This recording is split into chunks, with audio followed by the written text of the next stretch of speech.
Waheguru Ji Ka Khalsa, Waheguru Ji Ki Fateh. Welcome to this segment of Coach Gurbani's a-sabad-a-day, where we will be reciting the 10th Shabad from Sri Rag, Milah, Pehla. Avah Bhaine gal Milah, a-sabad-a-day, मिलके करें कहानियां समरथ कंत कियां साचे साहिब सब गुण अवगुण सब यसाहा करता सबको तेरा जोर एक शब्द विचारिया जहाँ तू ता क्या होर रहाओ जाए पुछो सुहागणी तुसी रांभया किन्नी गुणी सहज संतोख सिगारिया मिठा बोलनी फिर रिसालू तां मिलै जहाँ गुर का शब्द सुनी केतियां तेरियां कुदरती केवड़ तेरी दात केते तेरे जी जंत सिफत करे दिन रात केते तेरे रूप रंग केते जात अजात सच मिले सच उपजै सच मह सच समाए सुरत होवे पत उगवै गुर बचनी भौ खाए नानक सच्चा पातशाह आपे लय मिलाए. Now the central message in this passage is captured in lines 4 and 5, which speaks to the sovereign experience of a perfected consciousness.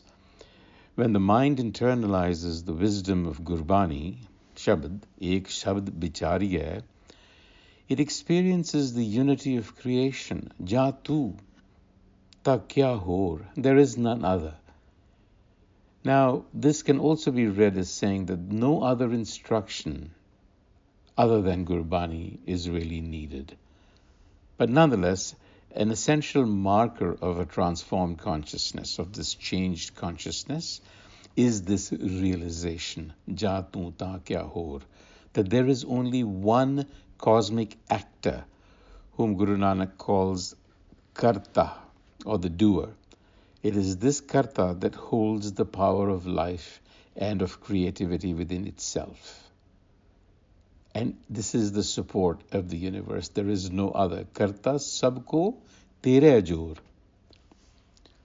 Gurbani is very rich in metaphor and symbolism, and this passage is no exception. There is a beautiful allegory of a bride seeking union with the divine groom, and it speaks to the transformation of the individual's psyche, which is called a suhagan, a bride whose spouse abides with her. The bride here, of course, is the bride of divine knowledge, which is a metaphor for an enlightened consciousness. Avah Bhaine gal mile ank saheladiyan is how the Shabad begins, and this is a call to sisters and friends, in other words, like-minded people, to share narratives of the divine husband. Milke kare kahaniyan samrath kant kiyan. So it uses the metaphor of the marriage, where friends and relatives of the bride gather to exchange stories and songs of transition. The point being that this is a call to gather with people who are seekers of Gurmat, the wisdom of Gurbani. Now the call to enlightened understanding that the passage opens with is a clue that congregating with enlightened beings, satsang, is a necessary element towards achieving a state of sahaj, which has been used in this Shabad both to denote the process as well as the goal.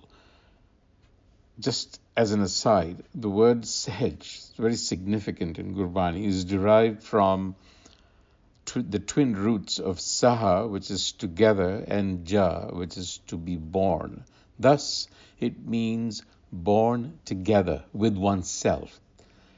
Therefore, it means innate. It signifies innate nature, or one's natural, spontaneous self, shorn of all external conditioning and all external influences that would otherwise cramp the mind.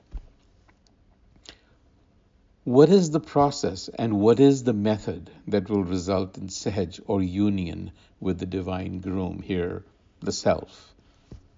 What qualities have to be cultivated?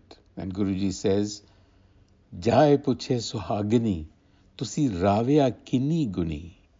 That is the question to be posed to the suhagan or an enlightened mind. And he provides the answer. Sahaj santokh sigarya mitha bolani, meaning ease of manner, submission, acceptance, and sweetness of speech give rise to the state of Sahaj. And this happens spontaneously with Sahaj as well. So the blending here that we are talking about, the union that comes about, is not physical, but requires the cultivation of a psychological or a spiritual climate within oneself. And the association to be formed, therefore, is also an inner one, apart from the satsang, between the mind and the Guru, the Satguru. And what is the Satguru? It's the indwelling principle of intuitive knowledge. You have to invoke that. Pir risalu ta mile, ja gur ka shabd suni. The divine husband will be found only if wisdom of Gurbani is directed within to the mind. So some interesting takeaways from this is that contentment or acceptance is the key to Guru Nanak's message. And here he again points to the quality of acceptance or walking in the will, hukam rajai chalana, as being fundamental and foundational. And then there is again the emphasis on speech that we have seen him touch on over and again, whether this is a daily activity or as a vehicle of Gurbani or higher perception.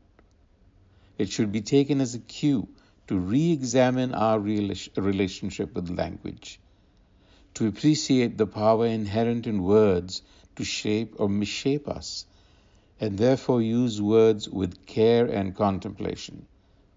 Speech and language is the essence of being human. So we'll leave you with those thoughts.